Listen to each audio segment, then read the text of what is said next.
నమస్తే welcome to our channel. నేను ప్రియా కౌశిక్. ప్రస్తుతం మనతో పాటు సీనియర్ జర్నలిస్ట్ భరద్వాజ్ గారు ఉన్నారు. వారితో డిస్కస్ చేద్దాం.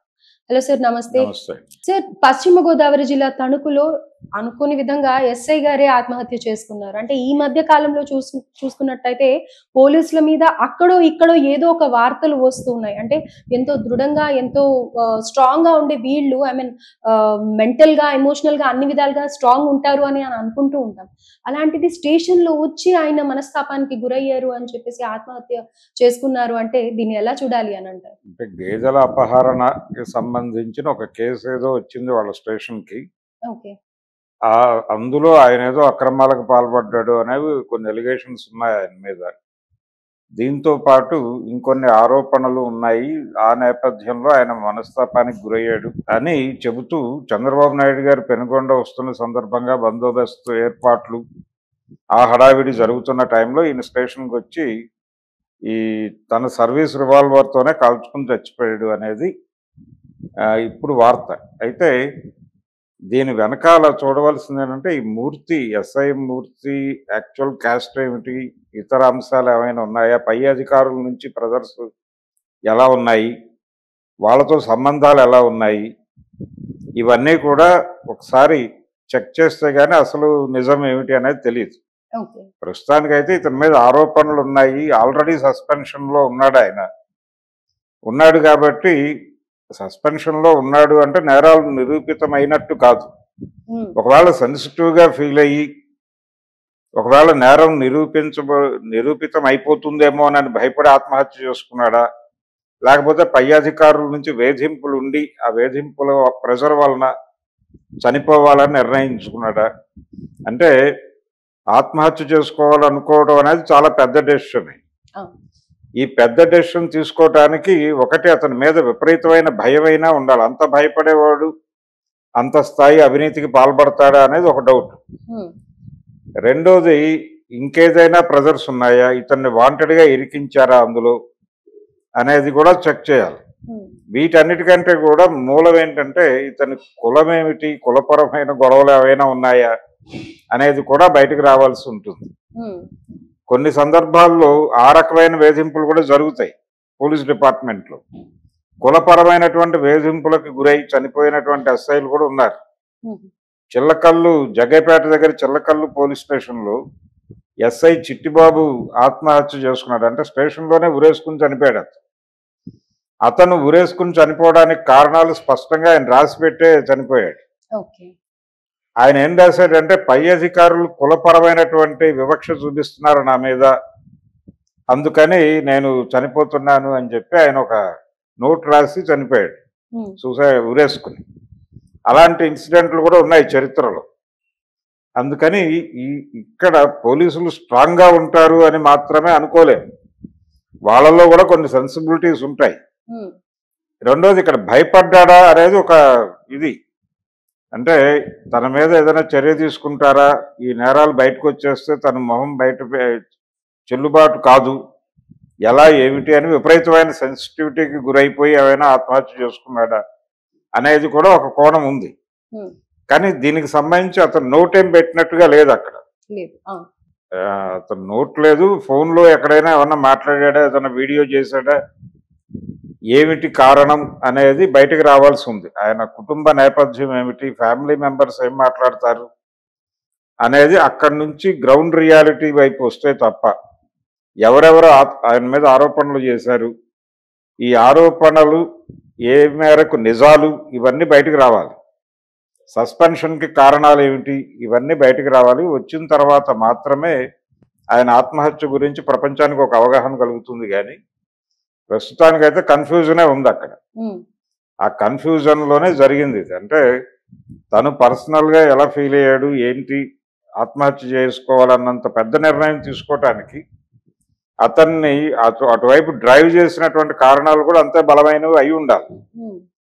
ఫ్యామిలీ వైపు నుంచి ఇబ్బందులు ఉండొచ్చు. అంటే ఈ సస్పెన్షన్ అనే దాని తాలూకా రిఫ్లెక్షన్ కుటుంబంలో ఏదైనా ఉండొచ్చు. ఇలా రకరకాల కోణాలు ఉన్నాయి దీనికి. ఆయన పెద్ద ఏజ్ కూడా కాదు. మరి అలాంటి డెసిషన్ ఎలా తీసుకున్నాడు అంటే సెన్సిటివ్గా ఫీల్ అయ్యాడా సస్పెండ్ చేయటాన్ని, లేదు ఆ నేరాలు నిజంగానే చేశాడా అంటే, నేరం చేసి ఉంటే గనక కొంత ఫేస్ చేయడానికి సిద్ధపడతారు.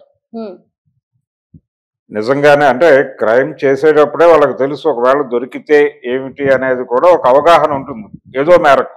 ఉమ్, ఆ ఏదో మేరకు అవగాహన ఉండి చేసిన వాడైతే గనక ఇలాంటి పని చేయడు, సూసైడ్ చేసుకోడు. ఇప్పుడేదో ఆ గేదెల తరలింపు ఏదో దొంగతనం తాలూకా కేసు ఏదో ఇతను డీల్ చేశాడని చెప్తున్నారు ఓకే. ఆ తణుకు ప్రాంతంలో. దానిలో ఏదో అక్రమాలకు పాల్పడ్డాడంటే లంచం తీసుకుని ఉంటాడేమో బహుశా, దానికి ఆత్మహత్య చేసుకోవాల్సినంత పరిస్థితి ఉంటుందా అనేది ఒకటి.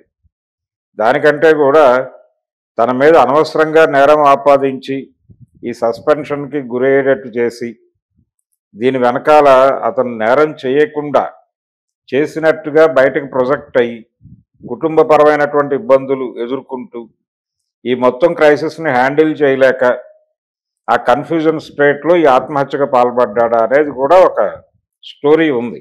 రైట్. ఏదైనా కావచ్చు. మొత్తానికి ఆయన అయితే ఆత్మహత్య చేసుకోవటం బాధాకరమే.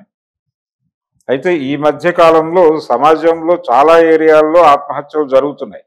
ఉమ్, అంటే మొత్తం సమాజం కంపార్ట్మెంటల్గా చీలిపోయి ఉంది. ఎవరు వాళ్ళ బాధలు బయటకు చెప్పుకునేటువంటి పరిస్థితుల్లో లేరు. ఎవరు వింటారని కూడా ఎవరు అనుకోవడం లేదు. ఈ వినే హోప్ లేదు. మనం బయటకు చెప్పుకున్నా బయట ఎవడో విని మన బాధలకి అండగా నిలబడి ఓ పరిష్కారం చూపిస్తారు అన్నటువంటి హోప్ ఎట్నుంచి కూడా లేదు ఎవరికి. ఓకే. ఎందుకంటే ఇదివరకు ఉండేది అలాగా. ఇదివరకు ఎవరితోనన్నా చెప్పుకునేటువంటి ఒక పరిస్థితి ఉండేది, ఒక వే ఉండేది, ఒక స్పేస్ ఉండేది. ఇప్పుడు పరిస్థితి ఎలా తయారైందంటే ఎవరికి వాళ్ళే వాళ్ళ కంపార్ట్మెంట్లో వాళ్ళు ఉంటున్నారు. అంటే సెల్ఫ్ ఎస్టీమ్ అనుకోవచ్చా? మళ్ళీ ఎక్కడ నా గురించి నేను తక్కువ అయిపోతాను అన్న ఫీలింగ్ అది కూడా ఉంది. అది ఉండటమే కంపార్ట్మెంటల్గా మారిపోవటం అంటే అదే. ఓకే. నాకు నేనే, నాతో నేనే అనే పరిస్థితికి తయారైపోతున్నారు అందరూ.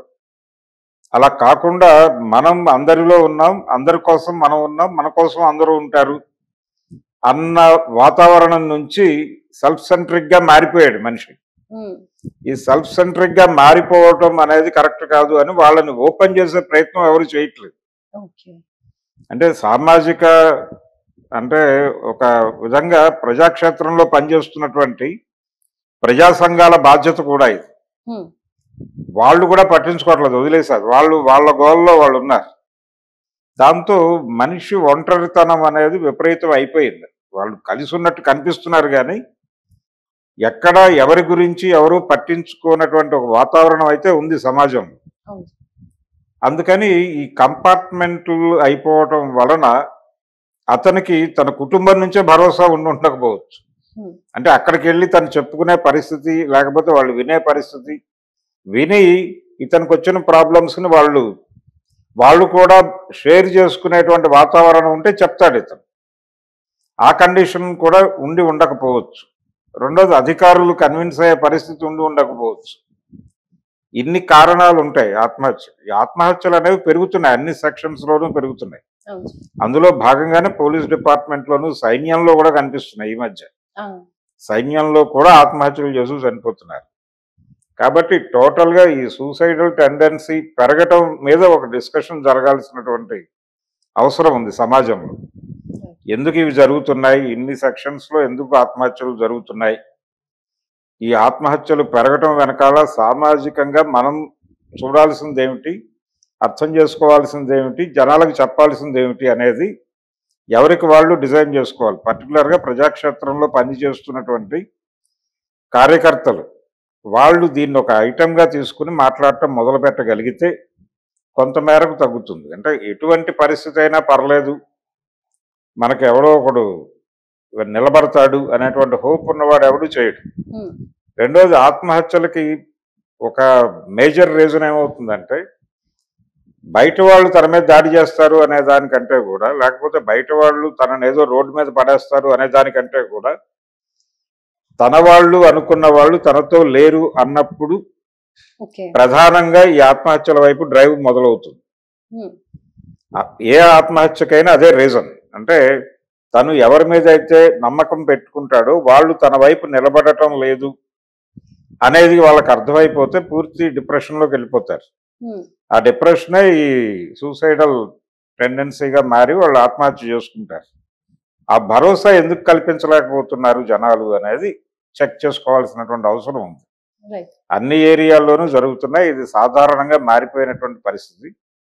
అందుకని ఈ ఎస్ఐ మరణం కాబట్టి ఎస్ఐ స్టేషన్లోకి వచ్చి సూసైడ్ చేసుకున్నాడు కాబట్టి ఇది ఒక వార్తగా మారింది. ఇదే అతను సైలెంట్గా ఎక్కడైనా అతను ఎలాగో సస్పెండ్ అయి ఉన్నాడు కాబట్టి ఇంకెక్కడైనా సీన్ జరుగుంటే పరిస్థితి ఎలా ఉండేది. రైట్. ఇప్పుడు వార్తగా మారింది కాబట్టి దీని మీద కొంచెం డిస్కషన్ జరిగితే బాగుంటుంది. అండ్ ఎస్పెషల్లీ మీరు అన్నట్టుగా స్ట్రాంగ్ గా ఉంటారు అని అనుకునే వాళ్ళము. ఎందుకంటే ఒక గవర్నమెంట్ ఎగ్జామ్ కానీ ఏదైనా ఎగ్జామ్ ఫేస్ చేస్తున్నామంటే ఎంతో విల్ పవర్ ఉండాలి. ఎన్నో అవాంతరాలను దాటుకొని వస్తారు. అలాంటిది పోలీసులే ఐ మీన్ ఇలాంటి సూసైడ్లు చేస్తున్నారు అంటే అక్కడ డెఫినెట్ గా ప్రతి ఒక్కరు అంటే పోలీసులు అనగానే మనకు ఒక పిక్చర్ వస్తుంది. వాళ్ళు థర్డ్ డిగ్రీ చేస్తారు, స్టేషన్ లో పెట్టి కొడతారు అంటే వాళ్ళు ఒక సైకలాజికల్ దీనిలో ట్రైన్ అయి ఉంటారు. అంటే అవతలాడి దగ్గర నుంచి అలాగైనా నిజం కక్కించాలి, లేకపోతే ఎన్కౌంటర్లు చేసేసే పరిస్థితి కూడా ఉంటుంది. అంటే నిర్దాక్షిణ్యంగా వాడు నేరం చేసినా చేయకపోయినా వీళ్ళు కాల్చేస్తారు. ఏదో ఒక ప్రయోజనం కోసం ఎక్కడి నుంచో ఒక ఉత్తర్వు వస్తుంది, దాని ప్రకారం వీళ్ళు యాక్ట్ చేసుకుంటూ వెళ్ళిపోతారు తప్ప పాపపుణ్యాలతో మనకు సంబంధం లేదు అన్న టోన్లోనే ఉంటారు. అంటే వీళ్ళ బ్రెయిన్ కూడా ఎలా సెట్ చేస్తారంటే పాయసంలో గరిట్లాగా మారుస్తారు. పాయసంలో గరిటెకి దాని రుచి తెలియదు, వేడి తెలియదు, ఉంటుంది అంతే. అదే పరిస్థితి ఎస్ఐలది కానీ కానిస్టేబుల్స్ది కానీ డిపార్ట్మెంట్లో. అందుకని వీళ్ళ ఆలోచనలు ఇవన్నీ కండిషనలైజ్ అయిపోతుంది. ట్రైనింగ్ అంటే అదే, పోలీస్ ట్రైనింగ్ అంటే అదే. అందుకని బయట వాళ్ళకి వీళ్ళు స్ట్రాంగ్గా ఉన్నట్టుగా కనిపిస్తుంది కానీ లోపల వాళ్ళకు కూడా వీళ్ళకేం లేదు. వీళ్ళు నిరంతరం భయపడతారు. అంటే ఇప్పటికీ ఒక రకమైన దొరతనం పోలీస్ డిపార్ట్మెంట్లోనే కనిపిస్తుంది. ఆ మధ్య పతంజలి అని ఒక రైటర్ కాకివనం అని ఒక నవల రాశాడు. ఆ నవలలో వాళ్ళ పరిస్థితులు, ఆయన జర్నలిస్ట్ కూడా, వాళ్ళ పరిస్థితి ఏమిటి, వాళ్ళు పెద్ద ఆఫీసర్ల ఇళ్లలో కానిస్టేబుల్ల పరిస్థితి ఏంటి, వాళ్ళు బట్టలు తూగుతారు, అన్ని పనులు చేస్తారు. సినిమాల్లో చూపిస్తూ ఉంటారు కదా అలాగే. అంటే ఆ రకమైన దొరతనం ఉంది డిపార్ట్మెంట్లో అని చాలా మంది రాశారు. ఒక రిటైర్డ్ కానిస్టేబులే కాకి బతుకులు అని ఒక నవల రాశాడు తమ జీవితాల మీద. అతని మీద కేసు పెట్టింది డిపార్ట్మెంట్, తర్వాత అతను కేసుకు హాజరయ్యేవాడు, ఆ గొడవంతా నడిచింది. కానీ రాశాడు ఆయన. రాసిన దానికి కమిట్ అయి ఉన్నాను నేనని చెప్పాడు. స్పార్టకస్ అనే పేరుతో రాశాడు ఆయన నవల.